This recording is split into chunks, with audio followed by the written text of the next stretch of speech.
Bem-vindos a mais um episódio do Hotel Lobby Talks. Sim, você está no programa certo, calma, eu só estou fazendo as vezes do meu parceiro Uber Clemente. E aí, Nai? Bem-vindo, Uber. Fazendo aqui pela primeira vez a abertura, mas o âncora oficial desse programa continua sendo ele. Ah, mas é isso, somos os oficiais, somos os principais. Bom ter uma abertura diferente. Bom, né? Dar uma mudada um pouco? Ah, o pessoal já cansou da minha abertura, do Peter, já tem que ter novidade.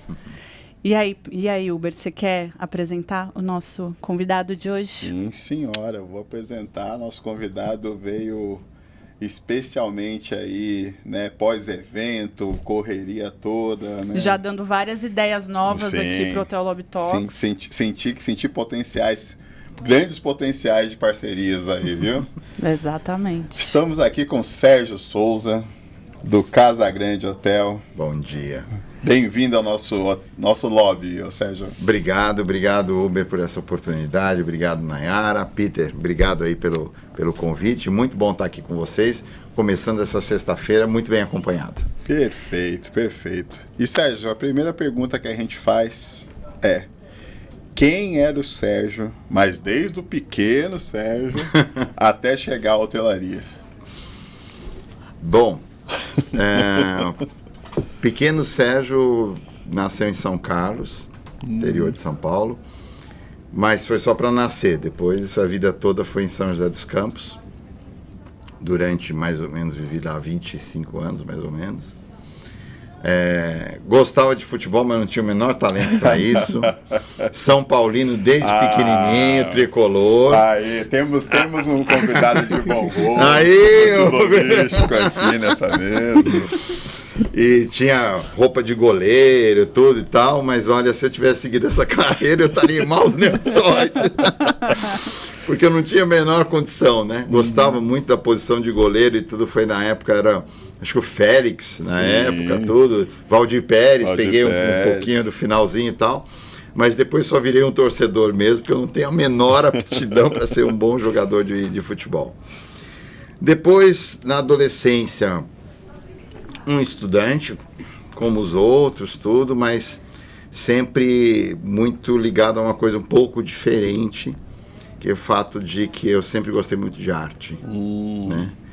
Então, música, poesia, arquitetura, escultura, artes plásticas em geral, tudo que diz respeito à arte sempre me interessou muito desde pequeno, e isso continua até hoje. Se você perguntar para mim qual é a constância na minha vida, desde pequeno, é essa ligação com a arte, com a literatura e tudo mais. Legal. Aí depois disso, já um jovem pretendente a querer se formar profissional, veio o sonho que a Nayara conseguiu descobrir aqui, que eu nunca falei nada disso para ninguém. Descobriu nos bastidores. Nunca falei isso para ninguém, que era ser diplomata. Olha. Eu queria fazer o Instituto Rio Branco.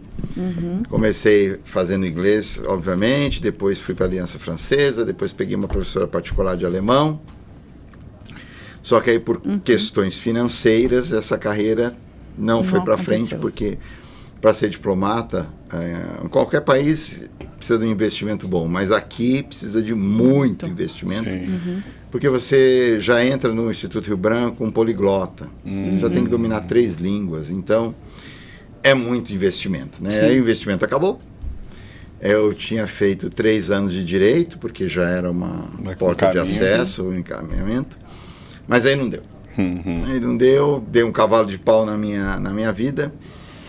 E no meio de tudo isso... Desculpa te interromper, Sérgio. Pode interromper, fica à vontade. Por que você queria ser diplomata, né? De onde que veio essa vontade? O que você queria fazer com isso? Na época, eu achava bonito, na verdade. Tinha um status. Status, ser diplomata, conhecer o mundo e tal. Representar o país. Sempre teve, em casa, sempre teve essa questão política, sempre foi uma coisa muito forte.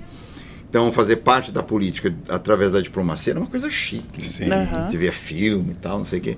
Tem um lado lindo da diplomacia e tem um lado muito difícil da diplomacia, que é a própria política internacional em si. Então, tinha aquele glamour na minha cabeça.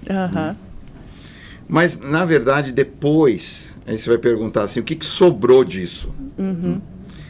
Uma grande capacidade para dirimir conflitos. Sim, com certeza. Eu gosto de resolver pepino. Então Entendeu? você tá no setor certo. Eu tô no setor. Tá explicado. Eu gosto de abacaxi, eu gosto de resolver. E aí vem a questão da negociação, aí da área comercial, de vendas, tudo. Que na verdade é você sempre unir o desejo e a expectativa com o produto e o serviço que você quer entregar. Então, Sim. era isso por trás. E Entendi. pela frente, porque eu era muito jovem, não tinha essa profundidade de análise disso, era o glamour e coisa e tal. Só que tem um outro lado da diplomacia também, que é mais difícil, que você se afasta muito da sua família. Sim. Né? Quando começa a carreira, te mandam lá para, sei lá, Groenlândia, né? Vai fazer alguma coisa no meio do Alasca, alguma coisa assim. Uzbequistão, qualquer coisa assim. Então, assim, e eu sou muito ligado à família, desde cedo, tanto a minha família hoje que eu constituí, como a minha família mater, né, da onde eu vim. E ficar longe deles ia ser também um problema. Então era muito essa coisa das línguas, do glamour e tudo mais. Fiquei chateado de abrir mão disso. Mas como eu sempre gostei muito de trabalhar, Sim. eu já fiz de tudo, assim. Eu vendi cerveja da Brahma, quando era novinho. Trabalhei em empório de doce, de atacadista de doce. Depois, quando eu era moleque, vocês perguntaram coisa de criança, eu adorava doce, né? Aham. E eu tinha seu Antônio era dono de uma Antonella doceria. E eu queria trabalhar. Isso eu tinha 12. 10, 11. Por aí, nessa faixa. Eu disse, Antônio, mas você não pode trabalhar aqui, menino. Você é criança, você não pode trabalhar aqui. Disse, Antônio, eu quero trabalhar, preciso trabalhar. Aí eu saía da escola, ia para lá e ele me botou para fazer doce. Eu aprendi a fazer camafeu, que é um doce que tá difícil de você achar hoje em dia. Verdade. Sim. Chato de fazer pra caramba, porque você mergulha numa tina de chocolate desse tamanho, com um garfinho assim. E aqui tem o bombonzinho. Você mergulha, ele submerge. E para achar o bombom depois que ele mergulhou, eu perdi os bombonzinhos e ficava tentando achar prejuízo lá pro seu Antônio e tal. E aí ele quebrou o galho e esse foi meu primeiro emprego, na verdade, quando eu tinha 12 anos. Ele quebrou meu galho e deixou eu ir lá. Mas hoje, se pedir pra você fazer um camafeu, você sabe. Eu aprendi. Depois de uma semana, ele não deixava mais eu perder o... A próxima vez que você vier, a gente vai querer camafeu. Por favor. E o legal, o que era? Como era o pagamento? Em Camafeu. Em doce, eu adorava. Camafeu eu enjoei, né? Porque o cheiro deve ser muita coisa. Mas eu comia bomba de chocolate, torta de morango, 1000 folhas dele, que era muito bom. Foi uma boa estratégia. Olha, foi muito bom o negócio. Aí, depois de trabalhar nessas funções, eu fui convidado pelo Weber, que já tinha entrado para a hotelaria, na rede Eldorado de hotéis, para trabalhar com ele lá. Não entendia nada de hotel. É isso que eu ia perguntar. Nada. Até então, Nada, absolutamente nada. Era uma coisa que você sabia que existia. Nada, absolutamente nada. E aí, comecei a trabalhar com isso, comecei a me comunicar muito com as pessoas, aprendi a arte de vender de uma maneira mais sofisticada, né? Porque vender cerveja é um pouco diferente de vender hotelaria. Nada contra vender cerveja, adoro cerveja. Se for artesanal, melhor ainda, Ambev que nos perdoe. Mas exatamente. E na época que você vendia cerveja, a Brahma tinha concorrente, né? A Brahma tinha concorrente, era a briga com a Antártica. Exato. E você tinha a Kaiser. Sim. Atropelando todo mundo. Como é que a Kaiser fazia? Porque antes da Kaiser surgir, era a Brahma e a Antártica. Exato. E era um negócio assim, tipo Palmeiras e Corinthians. Ou você viu que eu pus o tricolor em cima do muro, né? Não é exato. Ou você era uma coisa ou outra, não tinha meio termo. O cara que bebia Brahma não bebia Antártica de jeito nenhum. Exatamente. Era desse jeito. E tinha a lenda, né? Que a Antártica de Ribeirão Preto, que vinha direto dos dutos da cervejaria, direto para os bares, era a melhor Antártica de todas. E a melhor Brahma era aqui do Paraíso, porque estava do lado da Brahma. E para a geração mais nova entender, isso dava conflitos nos churrascos familiares enormes. Porque tinha verdade. Quem era de cada qual, Exato. queria que comprasse mais do seu lado. Né? Exato. Era a polarização da cerveja. Era a polarização da cerveja. Aí vem a Kaiser, que a Coca-Cola, me desculpe, mas nunca conseguiu chegar no nível da Brahma e da Antártica. Só que eles tinham uma política comercial muito agressiva. Então, eu imaginar que nós três aqui estivéssemos juntos no nosso boteco. E a gente vendia Brahma ou Antártica. Aí o camarada da Kaiser chegava, falava pra gente que dava todas as mesas do bar novo, cadeira nova, trocava os freezers, testeira do bar, e se bobeasse, dependendo do movimento que você tinha, ele ainda dava uma reformada no seu bar. Chegava na semana seguinte, Só Kaiser. o Uber chegava lá com a Antártica, eu chegava com a Brahma e o bar tinha virado Kaiser. Patrocinadíssimo. Patrocinadíssimo. E ela incomodou muito com isso. Sim. E eles tinham uma outra jogada mais forte ainda. Enquanto o Uber e eu andávamos a pé para vender cerveja, a Coca-Cola dava carro. Sim.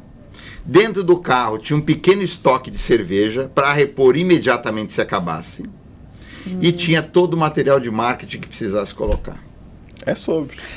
Eu lembro da Kaiser, assim, de criança, mas o que eu lembro da Kaiser é o baixinho da Kaiser.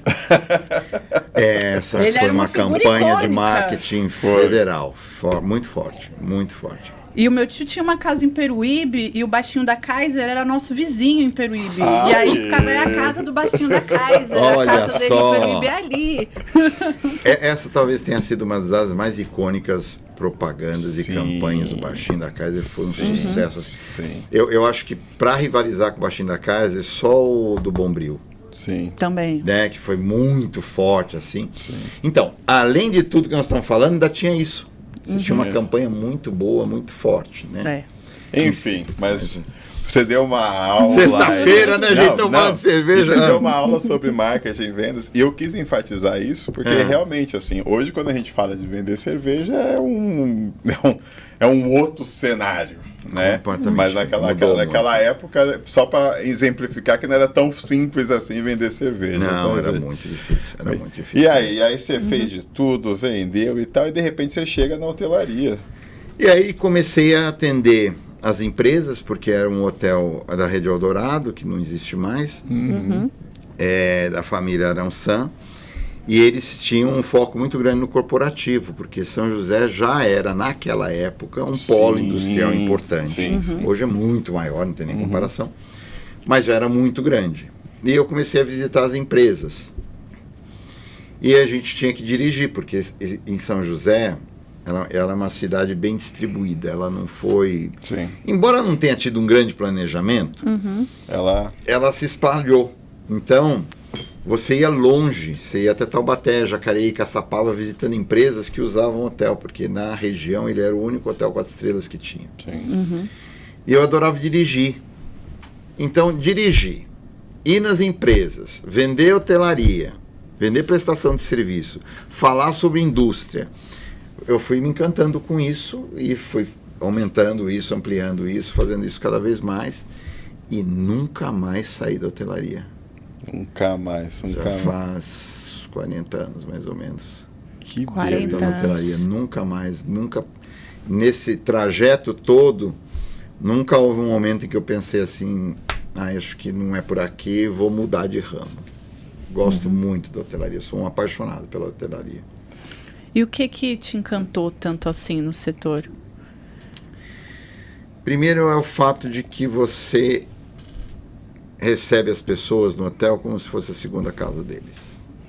Sim. Né? Então, esse acolher, receber e ter as pessoas sob a sua responsabilidade durante aquele período é uma coisa muito bonita. Sim. O que significa hotelaria de maneira mais profunda hoje? Ela pode ser uma lua de mel, ela pode ser um encontro de uma família que não se encontra há muito tempo, ela pode ser um período de férias muito importante, e aí ela pode ser um encontro de amigos. E uma outra coisa que costuma acontecer muito no Casagrande Hotel, porque ele já tem 53 anos, casais que passaram a lua de mel lá, que vão lá para relembrar a sua lua de mel. Então isso tem um caráter afetivo muito grande. Com certeza. E à medida que você recebe muitas famílias, você se torna uma memória, uma experiência na mente das pessoas. E do lado corporativo, a mesma coisa. Porque um evento corporativo, quando ele é bem estruturado, onde o local acolhe e onde a ideia de quem criou e bolou o incentivo do evento tem uma ligação muito grande com o momento da empresa, isso acaba se tornando uma experiência para as pessoas da empresa muito importante. Às vezes, momentos de emoção mesmo. Né? A gente fez um evento lá, não vou citar tudo, mas vou citar só a gênese do evento. Certo. Tivemos lá 22 empresas dentro do hotel, com 22 executivos e executivas. E nós fizemos uma integração com uma organização que cuida da preparação de crianças socialmente vulneráveis para o primeiro emprego. Legal. E nós fizemos uma atividade de um dia inteiro entre esses empresários, essas empresárias e essas crianças, criando evento ou ação governamental focada no turismo e no empreendedorismo dentro desse setor. Que legal. Que bacana. E isso foi sensacional, E foi muito bonito. Primeiro que depois no fim fica todo mundo chorando, né? Sim.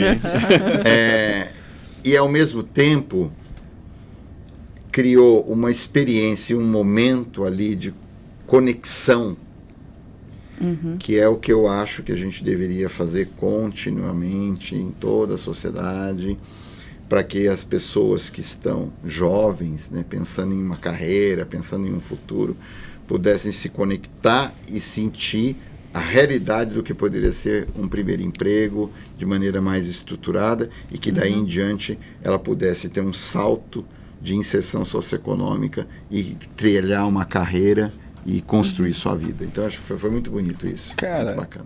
Sérgio, cara, eu tô emocionado, porque eu sou hoteleiro, filho de hoteleiro. Ah, mesmo? Olha. Sou quase nascido dentro de hotel, então a minha vida toda, desde que eu me entendo por gente, eu já sabia o que era uma mesa de café da manhã, o que era uma hospedagem e tal, enfim, e resolvi seguir a carreira de hotelaria. Para desespero da minha mãe, né, que é da área médica, que não gostou muito, mas enfim. E também ocupei todas essas posições do front ali da hotelaria e muitos anos também em vendas e marketing. Você descreveu sublime, de uma maneira sublime mesmo. Eu sempre falo que a hospitalidade ela é muito mais do que simplesmente um check-in e um check-out. Com certeza. Ela envolve muita coisa, ela envolve, entre todos que você está falando também, tem a questão de que o hotel muitas vezes é a casa de muitas pessoas que na região lá de São José, por exemplo, vão trabalhar e passam a semana toda né, no hotel, enfim, e ali acaba sendo. Como é e hoje a gente vive essa questão desse dilema dessa retenção ou atração de talentos, enfim, para trabalhar no nosso setor. Como é que a gente não consegue transportar o que você falou de tão divinamente para a gente conseguir atrair, né, esses talentos? O que você acha que está faltando para o nosso setor, assim, conseguir despertar esse encantamento? Prazer em te conhecer, viu, Uber? Atenção, hoteleiros. Eu acho assim, é uma pergunta muito complexa. Sim. Eu vou fasear ela, se eu esquecer de alguma coisa eu volto. Todo mundo sabe que o nosso setor, e de maneira ampla, o setor de serviços, está sofrendo um apagão de recursos humanos, né? Há pouquíssimo tempo atrás eu fiz um curso de programa de gestão e excelência em hotelaria na GV com a Resorts Brasil, e o professor Arthur, que não vem da hotelaria, deu um panorama para nós do que estava acontecendo nessa área de serviços e tudo mais, e o problema de recursos humanos, e ele falou um dado que me deixou um pouco assustado. A vacância no varejo de recursos humanos é de 40%. 40%. Isso significa dizer que, teoricamente, o Brasil teria pleno emprego de fato se a gente absorvesse toda a mão de obra que está desempregada dentro do varejo, porque o varejo é muito grande e 40% é um número muito alto. Sim. 40% no país. Sim. É muita coisa. Eu trabalho com 3 gerações diferentes dentro da minha equipe lá no Casa Grande Hotel. Eu tenho gente com 21, 22 anos, eu tenho gente com 30 e poucos anos, tenho gente com 40 anos de idade. A nossa geração, você bem mais nova que nós ainda, eu vi um negócio do Instagram ontem, muito interessante. A nossa geração absorveu do analógico ao digital todas as mudanças. Todas. Sim. Né? Não consigo ver outra geração conseguindo fazer um negócio tão louco desse. A gente é muito doido. A gente usava fichinha no orelhão, Uber, gente, né? Então, assim. Sérgio, na virada, eu trabalhei na virada de 99 para 2000. Nossa, quando virou Do digital. bug do milênio. Todo mundo, assim, praticamente todo mundo de atendimento trabalhou. A gente imprimiu toda a documentação de um mês antes Isso mesmo. e de um mês depois. A gente não tinha a mínima segurança que quando virasse Nada. Que as coisas não que funcionam. os sistemas iam funcionar. É. E vamos pensar que era uma época que a informação vinha pela TV e impressa. Exato. Então chegava as teorias da conspiração de um jeito que nada ia funcionar, ia ser um caos, enfim. Não, é isso. E por que eu estou abrindo esse parênteses para falar da nossa geração? Eu tenho um filho de 19 anos. O que eu acho que aconteceu entre tudo que nós passamos e essa geração nova que está aqui? Não foi só a mudança de chave do analógico para o digital. Houve uma mudança de chave de perspectiva de vida. Sim, com certeza. Então, por exemplo, eu falar que eu estou há 40 anos na hotelaria, que eu construí uma carreira dentro da hotelaria, para a nossa geração é parabéns, louvável.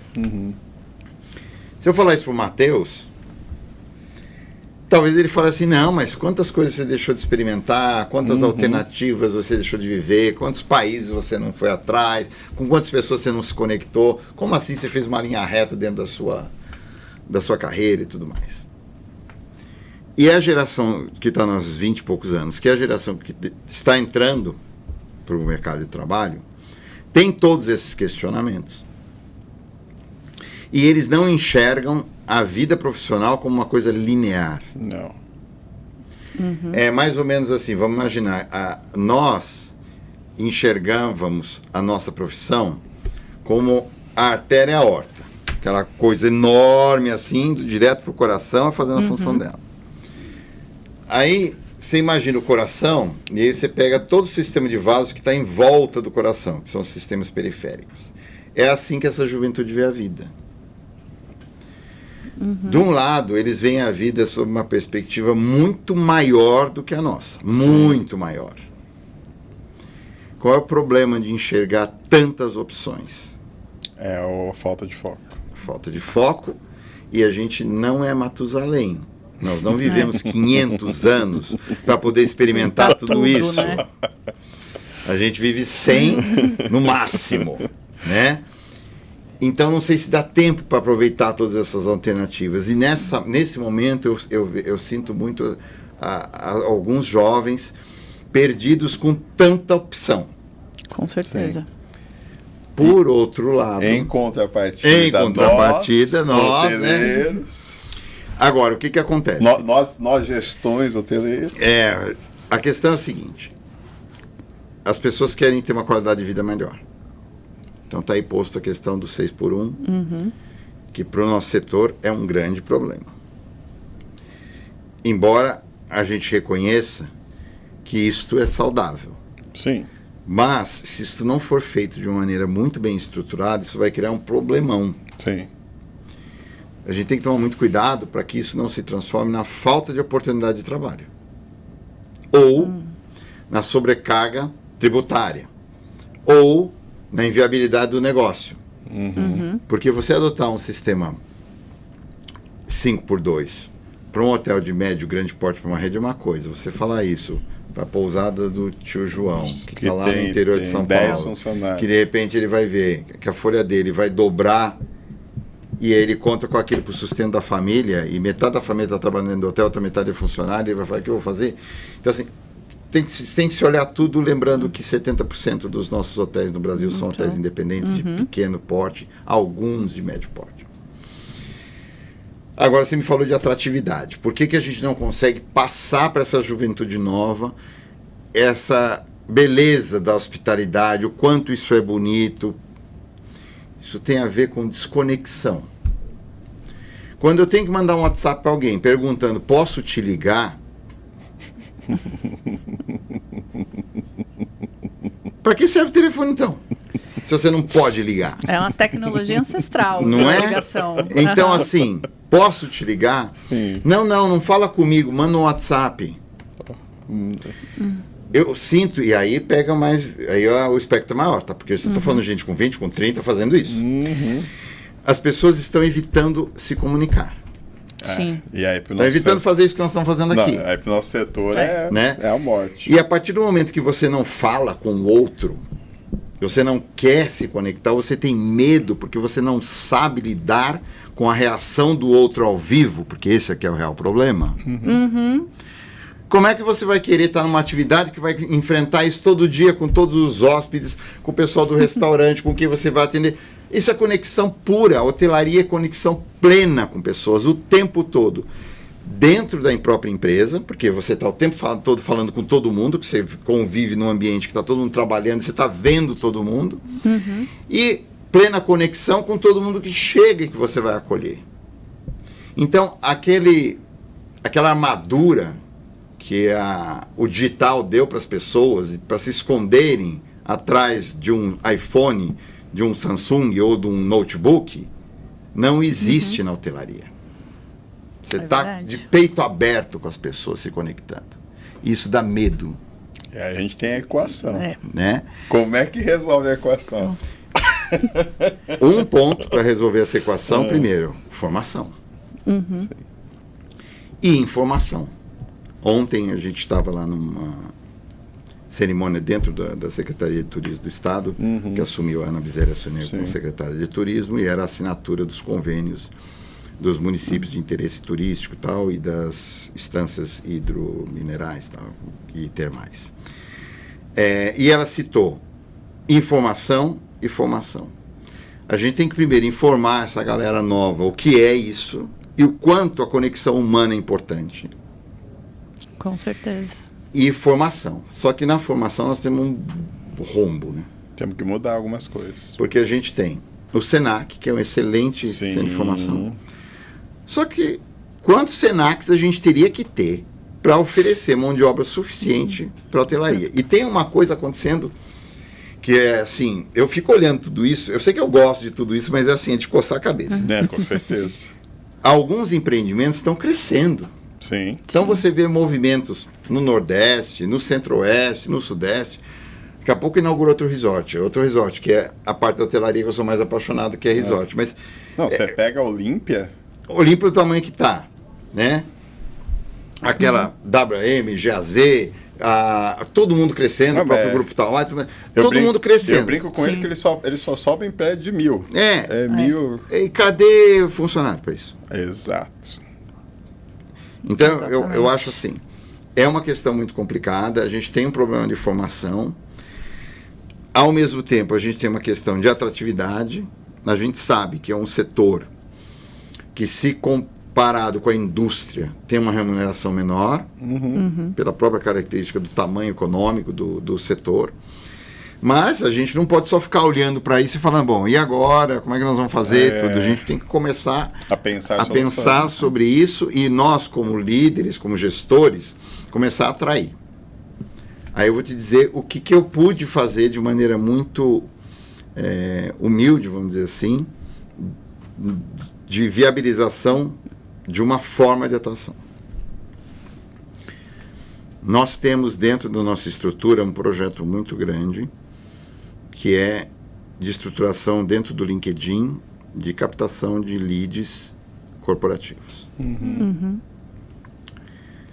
As 10 pessoas que estão trabalhando comigo nessa equipe nunca souberam o que era hotelaria. Entendi. Eu atraí elas pela área comercial. Pode até ser que no futuro elas não estejam lá na operação do hotel. Ok. Mas é uma porta. Você atraiu? Eu atraí. E são pessoas que estavam economicamente vulneráveis, vamos dizer assim. Perfeito. Então, dentro desse... inseridas agora num outro mundo. E a chave está começando a virar. Sim. Já tem gente falando lá, e acho que não vou mais fazer a faculdade que eu estava pensando. Onde que tem faculdade de hotelaria e tal? Então, é atrair, trazer para dentro, elas verem essa conexão que a gente tem para poder transformar. Mas eu acho que o seu exemplo foi muito bom, porque você começou a mudar a maneira como você estava fazendo. A captação, a atração, para gerar retenção, para gerar encantamento, enfim. Eu ainda, aí a minha opinião particular não é do convidado, tá, gente? Eu tenho várias, né? Eu acho que a gente precisa realmente... primeiro ponto, eu já falei isso uma vez, vou falar novamente, para aumentar um pouquinho as pessoas que me admiram na hotelaria. Os nossos eventos da hotelaria, em sua grande maioria, têm que parar de falar só de números. Precisamos ter mais pautas, mais painéis falando sobre pessoas. Falando sobre pessoas. É verdade. Porque se a gente fica... E eu acho que tem pautas que são super importantes. A lucratividade, como está acontecendo, enfim e tal. Mas cadê as pessoas dentro dessas pautas? Porque quando eu, como profissional, estou vendo um grande evento do setor e não estou vendo nenhum painel, nenhum tema dedicado a essa pauta, que é sobre pessoas, eu penso comigo que, assim, não estão se importando em resolver esse problema, que é um problema grande para todos nós. Então, eu acho que também é isso. E essa mudança mesmo. Porque eu lembro do meu começo de carreira, tem vaga que está publicada igualzinho. Praticamente. Só muda uma coisa ou outra, mas quando você pega o descritivo da vaga da época que eu comecei para agora, Não mudou nada. Nada não mudou mudou. nada. Aí, óbvio, foi o que você falou. Na nossa época, a gente olhava aquela vaga, meu Deus, quero trabalhar nesse lugar. Você mostra para uma pessoa da geração atual, ela não passa nem da segunda linha. Isso é importante. Eu falei que era uma pergunta complexa que você fez e você abordou dois pontos importantes. Que essa geração nova precisa de propósito. Sim. Então, se eles não veem na empresa um propósito que se identifique com os valores deles, Exato. eles não têm conexão. Não. E, portanto, não têm vínculo. E aí, para sair e ir embora, é fácil. Vai para outra coisa. Você colocou um tema agora bem delicado, que é o fato dos números. Por que eu acho que acontece isso? Eu, como apaixonado pela hotelaria e apaixonado pelo turismo. A gente tem um problema do turismo que ele é sempre o turismo do futuro no Brasil. Sim. Porque a gente sempre fala que o Brasil era para ser... Eu usei uma expressão ontem, só que era para ser a Disneylândia do turismo, né?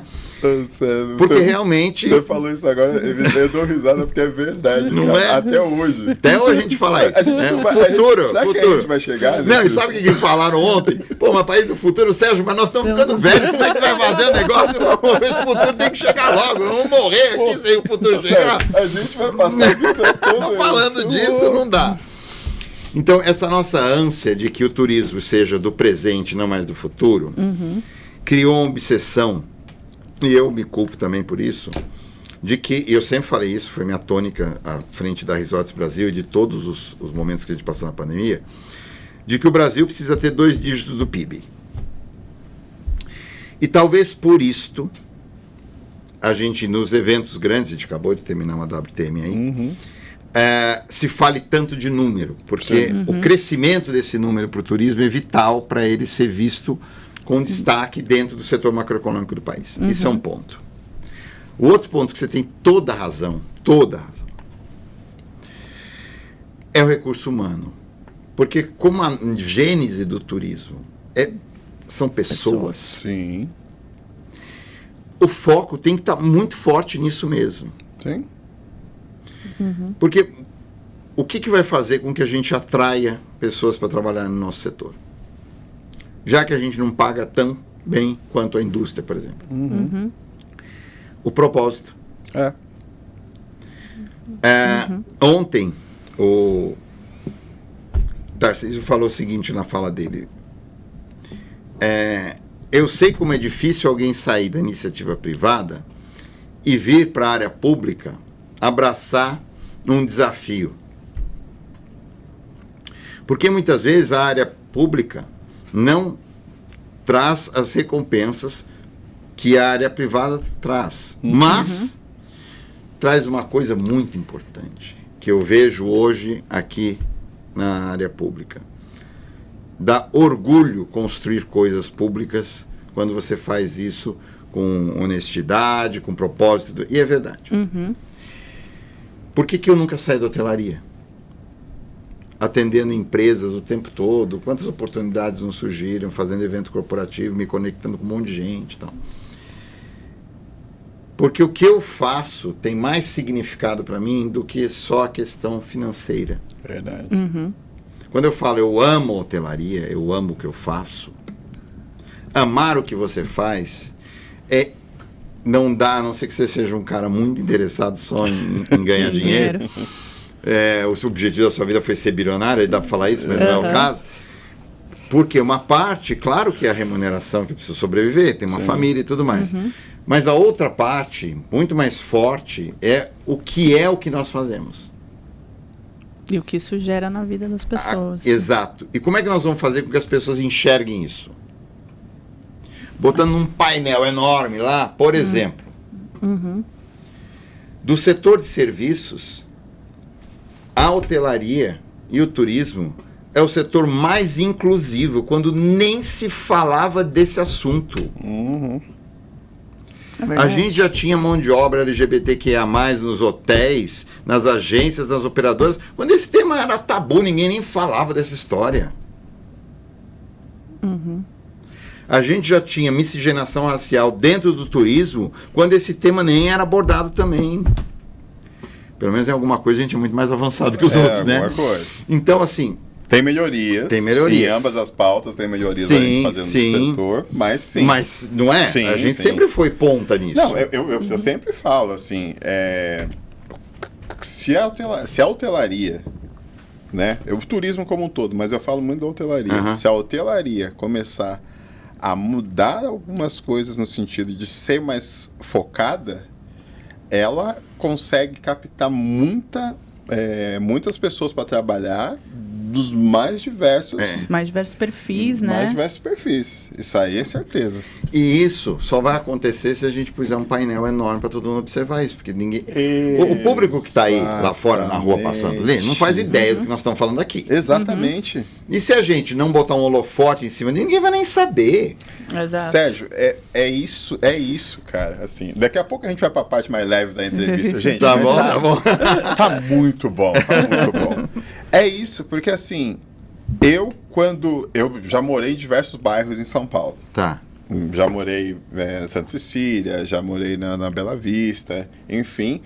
Mas numa época crucial da minha vida, eu estava morando em Cidade Tiradentes, que é o extremo leste de São Paulo, quando eu recebi a oportunidade para ir para o departamento de vendas na Rede Accor.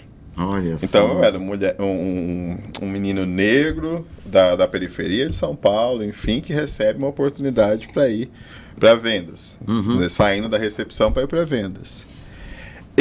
Hoje, quando eu olho, né, até porque eu trabalho com isso, enfim, com diversidade e inclusão dentro do turismo, hoje, quando eu olho, muitas vezes eu fico pensando, um menino que passa em frente a um hotel de luxo, a um hotel de médio porte, uma menina, né, negra, ou negro, LGBT, PCD, enfim, que passa, muitas vezes ele olha para aquele local e fala, eu não consigo trabalhar aqui. Talvez não seja para mim. Justamente por não chegar isso, né? Nos meios, né? Como você falou. É verdade. É exatamente isso. Porque quando se tem um evento, quando se tem alguma coisa mostrando que o setor tem interesse, opa, é para mim. De repente eu posso trabalhar aqui. Que é uma porta aberta, né? Agora, quando não, porque o que eu falo muitas vezes para os hoteleiros que eles ficam bravos comigo existem iniciativas maravilhosas que muitos hotéis fazem, redes fazem e tal. Só que a gente está falando com a gente mesmo. A gente não está falando com a galera, fora, com né? a galera como toda. Eu tenho muito contato com o pessoal do Senac, né? Principalmente o Senac de São Paulo. E cada vez mais a gente está tentando entender como é que a gente muda essa percepção. De olhar e falar assim, cara, vem, pode vir trabalhar com a gente. É isso, de estar mais assim, se aproximando, se conectando, como você disse. Eu sei que é um tema de debate, mas eu tô adorando. Percepção. Por isso que eu falei para vocês que política não teria problema a gente abordar. Eu acho o seguinte, para transformar isso, para sair fora do nosso... Da bolha. É porque é meio ridículo isso, né? A gente está com problema de mão de obra. Sim. Né? Todos nós. Todos. Não tem nenhum hotel que está 100% da folha. Não. Está faltando. Você contrata extra, mas o extra não quer saber de virar fixo. Não. Então você tem um problema, porque as pessoas... a gente tem aí duas questões importantes. O fato de que tem muita gente que não quer mais ter um vínculo de trabalhar todo dia com horário. Quer trabalhar quando quer e tal. Flexibilidade. Né? Em vários setores. Em vários setores. Só que isso tem uma coisa. Essa casa não para em pé. Sim. Não. Porque vai chegar uma hora em que você vai precisar, pelo menos, de uma certa constância financeira para você ter uma noção de o que você vai fazer nos próximos 6 meses da sua vida. Com certeza. Então, quando você tem 18, 20 anos, não ter isso, aí tá tudo bem. Mas uma hora a água bate, entendeu? Uma hora você vai começar, putz, eu queria, porque ele tem muito esse discurso, né? Eu não quero ter carro, eu não quero ter casa, eu não quero ter nada. Só que a gente tem que pensar em duas coisas, tá? E aí é delicado, mas eu vou falar. Uma coisa é essa falácia que a gente tem de que o discurso do jovem, da classe média, que não quer vínculo, que está procurando todo esse painel que eu estou falando de possibilidades, não se sente atraído pelo nosso setor. E a outra coisa é nós falarmos do jovem que não é classe média, Exato. que é das classes D e E, que está ali desesperado. que a fala dele é sobrevivência. Exatamente. Nós estamos falando dele sair da comunidade e vir trabalhar aqui na Zona Sul e ter certeza de que o mês que vem ele tem salário, que ele tem convênio médico, que ele está pagando INSS, que ele vai ter uma aposentadoria lá na frente e que isso vai fazer com que ele tenha a possibilidade de estudar e de sair um dia da comunidade e de ter uma vida melhor. Essa percepção que a gente fala aqui, que é um pouco do mimimi, que se você dá uma bronca, ele vai embora e não volta mais para trabalhar. Aconteceu comigo isso. Juro, gente, magoou. Nunca mais voltou. Não, e foi um negócio assim de... Não teve nada demais. Eu vou falar de uma maneira muito discreta, mas foi assim. Foi agressivo. Não, era um layout que não foi aprovado. Magoou, foi embora. Não ficou bom, vamos fazer de outro jeito. Pegou a mochila, foi embora, nunca mais abandonou o emprego, foi embora. Caramba. Então, assim, quem que se dá o luxo de fazer um troço desse? Pois Quem não está Quem? preocupado com o pão de amanhã. Com Exato. certeza. Exato. Essa equipe nova que eu falei, que é outra realidade, vocês não fazem ideia. Quer dizer, vocês fazem isso.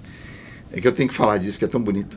É da alegria delas, e é muita mulher, né? Porque mulher tem uma facilidade de comunicação. Eu tentei contratar homem, mas por enquanto tem só um perdido lá.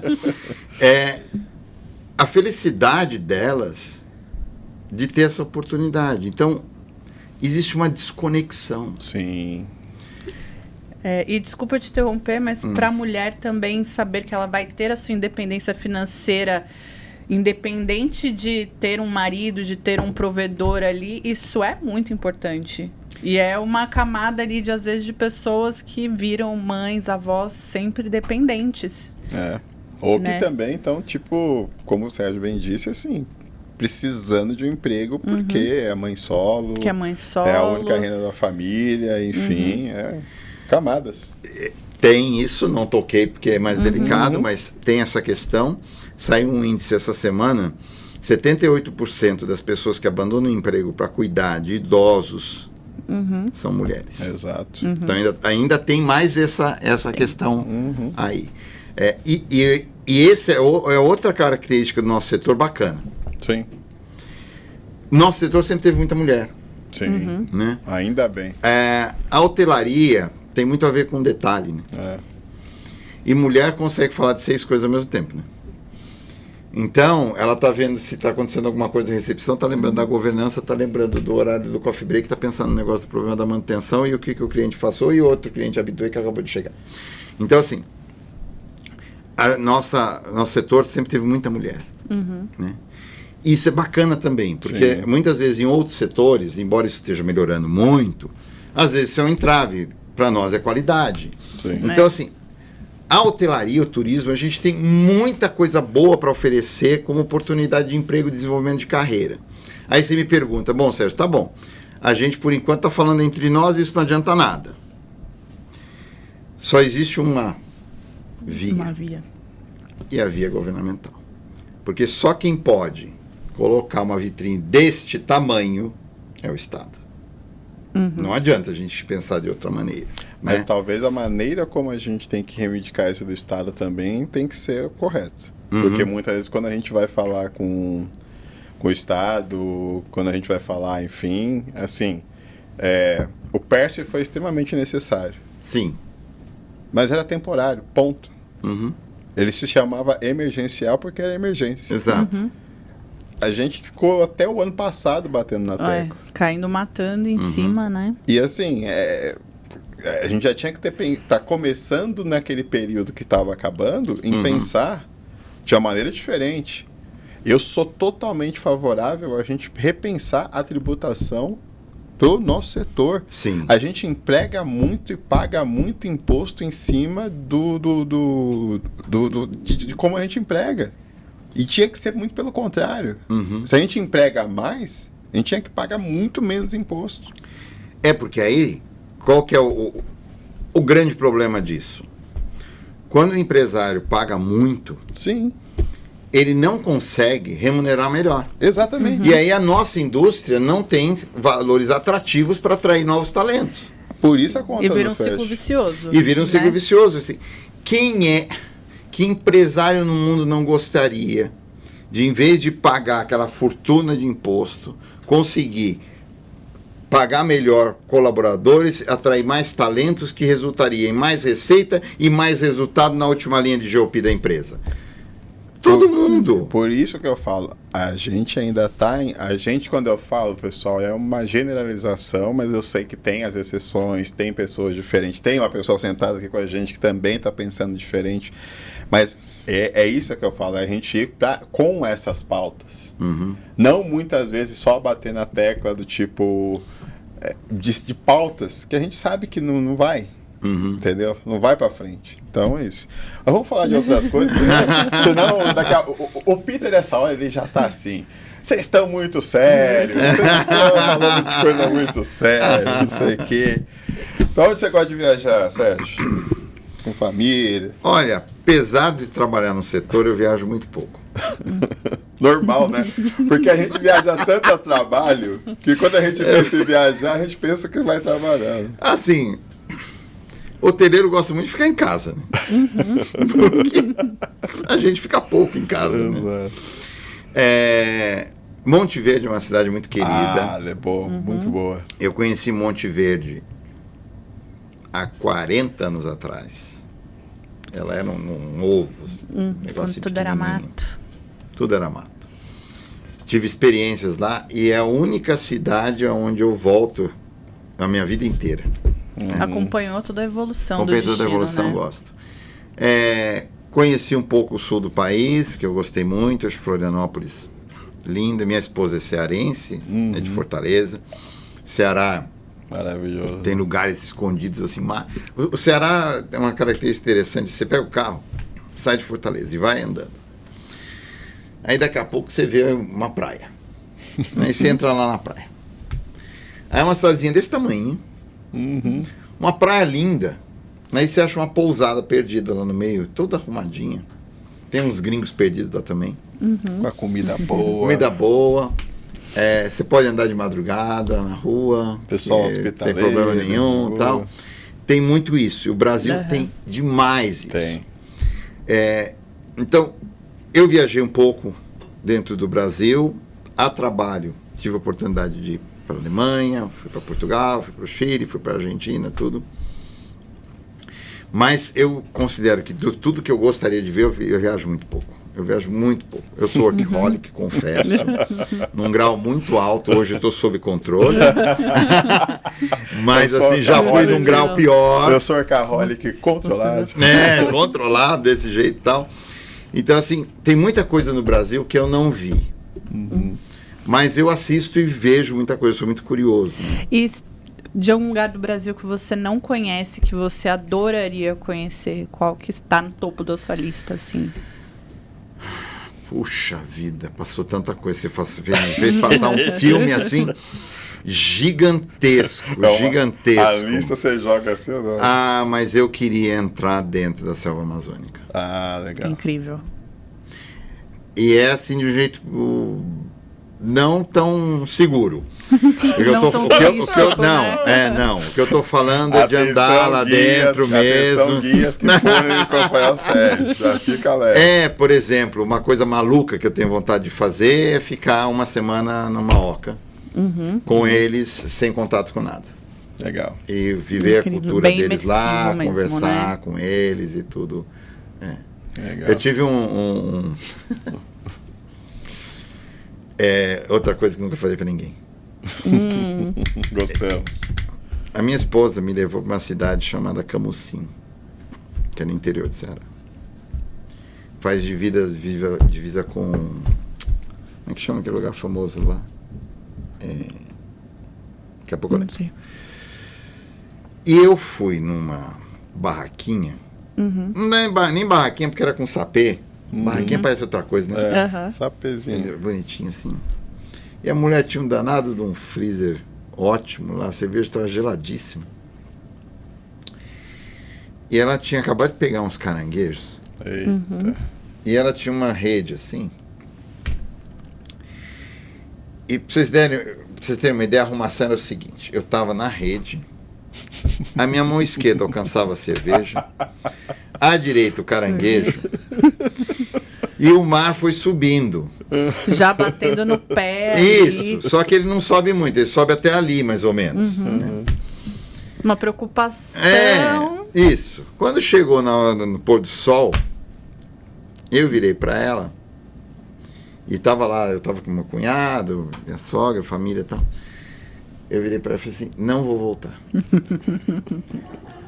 Aí ela: como assim? Eu falei assim: eu tô falando sério, eu não vou voltar para São Paulo. Nada contra, hein, gente? Eu amo São Paulo, hein, pelo amor de Deus. Como assim? Não vou voltar, não vou. O que eu preciso para viver aqui? A família. Varrer a rua pro prefeito ali, vai dar um salário, eu preso do caranguejo, cerveja? Não vamos mais embora. Eu não vou mais voltar. Isso aqui que é vida. Para que eu vou pegar alguma coisa que dê para sobreviver aqui? Acabou. Não, que... Então, assim, o Brasil. Por que eu estou contando isso? Porque é isso que acontece com o gringo. Quando ele vem pro Brasil, passa mais de uma semana e ele não consegue voltar mais. Sim. Porque ele sofre um choque cultural tão grande, de qualidade de vida, de sobrevivência e de contato muito forte com natureza e com beleza e com o povo. A gente já nasceu sorrindo, né? O brasileiro não chora quando nasce, né? A gente sorri, dá bom dia pro médico, né? Então, assim, eles não têm isso lá. Sim. E aí ele fala, não vou voltar. É ser feliz aqui é muito mais fácil, lá tá um trabalho danado. Agora você pega isso do Brasil inteiro. O Brasil era para ter o primeiro PIB do mundo em turismo. Sim. É verdade. E eram para ser disputados a tapa para quem vem para cá. E eu acho que a gente ainda vai, espero se eu viver até os 80, que a gente consiga ainda ver. Você vai viver esse turismo no futuro, né? Com certeza. Eu também tô querendo. Eu tenho esperança, eu tenho esperança. E pode falar. E no começo aqui da nossa conversa, você falou da sua ligação com arte, com literatura. Então a gente queria ouvir, né, suas recomendações de livro, poesia, obras de arte, o que você quiser expor aqui pra gente. Na verdade, assim, meu pai era promotor público, ele já é falecido, mas ele sempre foi poeta, ele escreveu 17 livros de poesias, ele era sonetista. Soneto é uma coisa bem complicada de fazer em poesia, ele se especializou nisso. A minha mãe amava Mozart, então eu ouvi música clássica a vida inteira, muito MPB, época áurea da Bossa Nova, tudo isso faz parte da minha formação. E aí a arte vem fazendo parte da minha vida como um todo, então eu não tenho assim, o que eu posso falar é adoro Beethoven, adoro a vida dele, foi uma vida muito louca, né? Uma coisa assim. Ele tem um trecho, né, da biografia dele, e está no filme, num dos filmes que fizeram sobre ele, que ele conversando, diz que, eu não lembro se foi Mozart, quem que foi da época, não lembro, alguém falou assim, fulano falou que Deus conversa com ele, ou se ele estava se referindo a algum clérigo, eu não lembro. Ele não fala comigo, ele berra comigo. Né? E você, quando você ouve as sinfonias de Beethoven, principalmente a nona, é como se Deus gritasse mesmo, na parte do coral. Então, e ele falava, ele não fala comigo, ele berra. Entendeu? Como se Deus... e esse impulso, né, que ele tinha de não conseguir parar de compor. Né?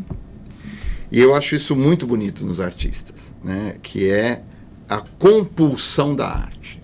Sim. Na verdade, o artista, eu sou só um apreciador, escrevo lá algumas coisas de vez em quando, mas eu não era como meu pai, que não conseguia controlar isso. A compulsão da arte é mais ou menos como se você não fosse dono de si. Né? A arte é dona de você. Então, você é só o veículo, você né, é só o veículo. A hora que você sente a inspiração, você sai. Né? Então, por isso que você pega os artistas que viveram muito, a produção deles, assim, porque o cara não consegue parar. Então, quando ele vê, está esculpindo de novo, ele está pintando de novo, ele está escrevendo de novo. Meu pai escrevia em guardanapo. Estava no restaurante, vinha um soneto na cabeça dele, estava escrevendo dentro do guardanapo. Tal. Tinha uma cadernetinha que ele andava no bolso. Tal. Então,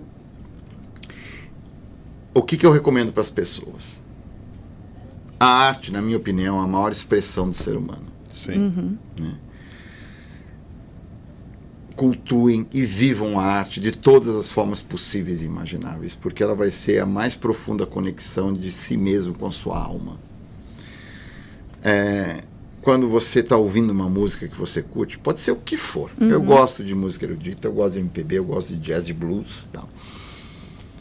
Quando o artista está tocando aquela música, ou escrevendo aquele poema, ou fazendo aquele filme, ou fazendo aquela escultura, e você se conecta com aquilo, você se conecta com o seu eu mais profundo. Com certeza. E o autoconhecimento é vital para nós. A emoção é vital para nós. O artista faz a gente... Eu vi um pedaço, um detalhe de uma escultura, no mármore, onde a mão está apertando um lençol, uma veste, Você jura que aquilo não é mármore.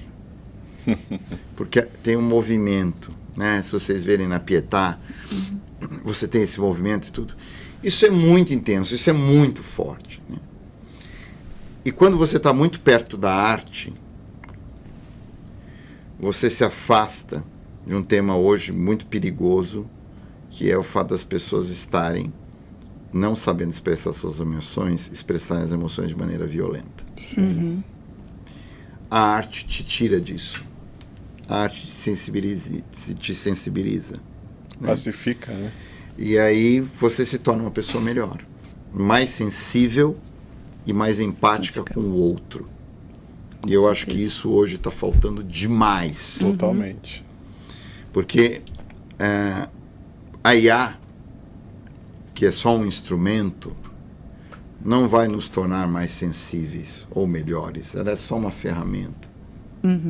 Nós temos que olhar para nós mesmos, né, para o que nós somos. E a arte é uma introspecção muito grande. Por isso que eu amo tanto a arte, acho ela tão fundamental na vida de todos nós. Que doideira. Pô, ó. Um belo final de conversa aqui. Não poderia ter terminado melhor. Com certeza. Olha aqui. Você vai vir a segunda vez, né? Não tem como. Acho que nem precisa daquela última pergunta depois, né? Dessa declaração. Mas é sempre bom, né? Você vai sempre perguntar bom, mesmo assim? Porque vai vir algo vai vir coisa bom, boa, vai vir né? coisa Eu boa. acho também. E ele vai ter segunda parte que ele prometeu umas coisas aí que se vier na segunda vez que ele vier vai ser bom aqui. Aqui a gente sempre pergunta, Sérgio, e a resposta não precisa ser definitiva, que a vida é mutável, né? Então, mas no atual momento, qual é o sentido da vida para você e qual é o legado que você quer deixar, né, para a sua vida? Por isso que eu falei que a resposta pode ser tranquila, porque...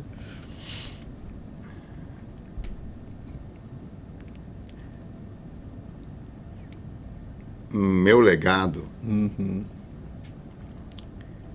está hoje em Portugal, estudando Belas Artes na Universidade de Porto. Legal. Tem 19 anos, se chama Matheus.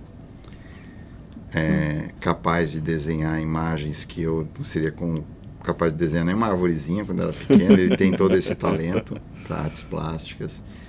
E eu espero que ele encontre o seu lugar ao sol dentro do universo da arte e seja reconhecido como um artista, mas mais importante do que isso, que ele faça a sua arte e viva disso e seja feliz. Legal. O sentido da vida, para mim,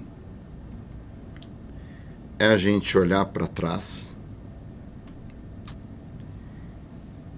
ver que cometemos erros, acertos, mas que nós demos o melhor de nós mesmos. Porque ninguém é perfeito, ninguém é maravilhoso. A gente tem sempre na vida ou arrependimentos, ou faltas, oportunidades que a gente não aproveitou. Mas você precisa olhar, na verdade, a maneira como você se comportou consigo mesmo e com os outros. Né? Eu não esqueço de uma passagem, vocês estão conseguindo tirar coisas aqui que eu não falo nunca. Tá vendo? Episódio bom. Há muitos anos atrás, houve uma pessoa, eu era bem jovem, e que eu tinha certeza absoluta de que ela não tinha noção da importância que ela teve naquele momento. Passaram-se muitos anos, procurei essa pessoa e falei, olha, eu estou aqui para lhe contar a sua importância naquele momento da minha vida. E falei.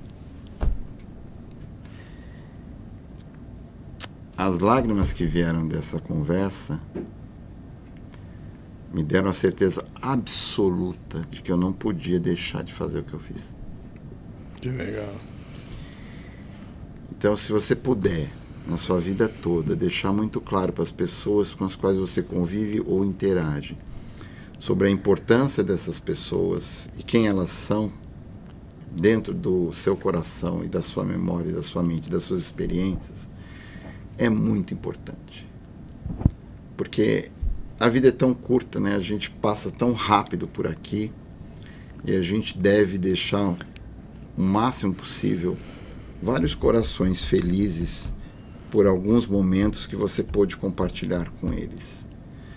Porque a vida é isso. somos todos iguais, nascemos e morremos da mesma maneira, e às vezes a gente é colhido por uma soberba que é muito pobre e muito triste. Sim. Uma soberba que nos torna feios, na verdade. Quando nós nascemos para sermos bonitos, né? Transmitir luz, transmitir amor, transmitir empatia, solidariedade, paixão. Eu acho que a gente está esquecendo um pouco disso. Eu acho que é muito importante a gente ter isso como significado da vida da gente. É isso. Falei. Não, vamos encerrar, porque eu tô quase chorando aqui. Não, chora que dá mais nada. Eu tô quase chorando aqui. Aumenta a audiência quando chora.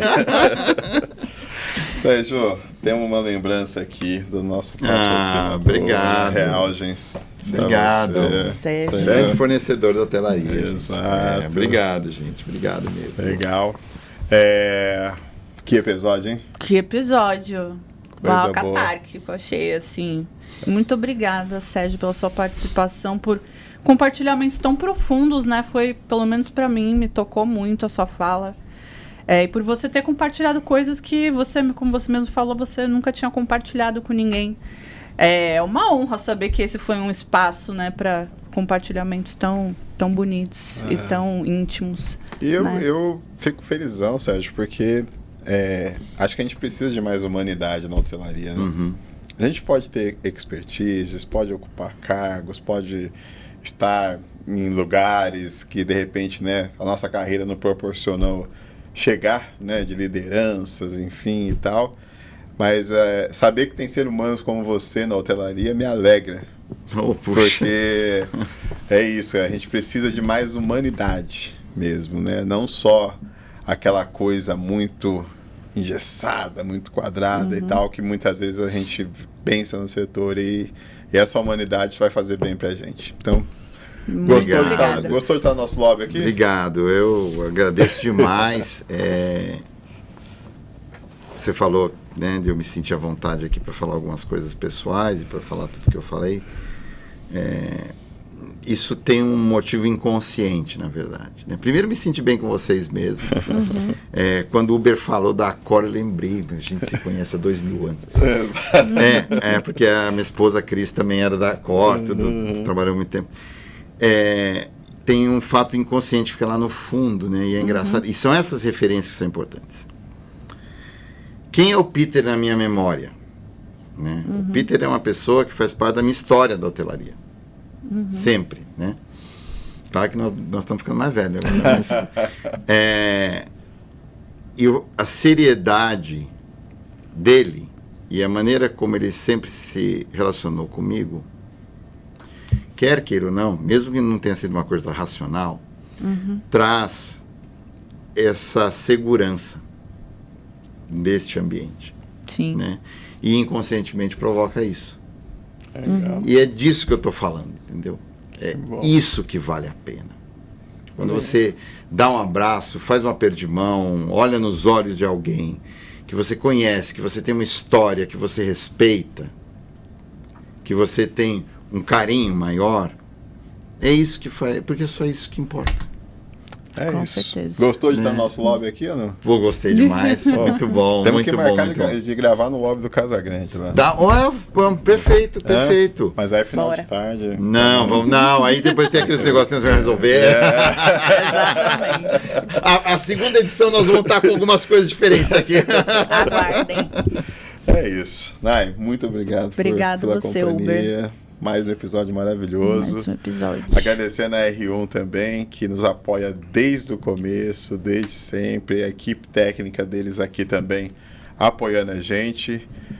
Esse episódio é um episódio que vocês têm que compartilhar bastante, curtir, mandar. Se querem mais pessoas aqui que possam fazer parte do nosso quadro de entrevistado, por favor, manda também pra gente. E até o próximo episódio. Até o próximo episódio. Tchau, Tchau, tchau, tchau. Até mais, tchau, tchau.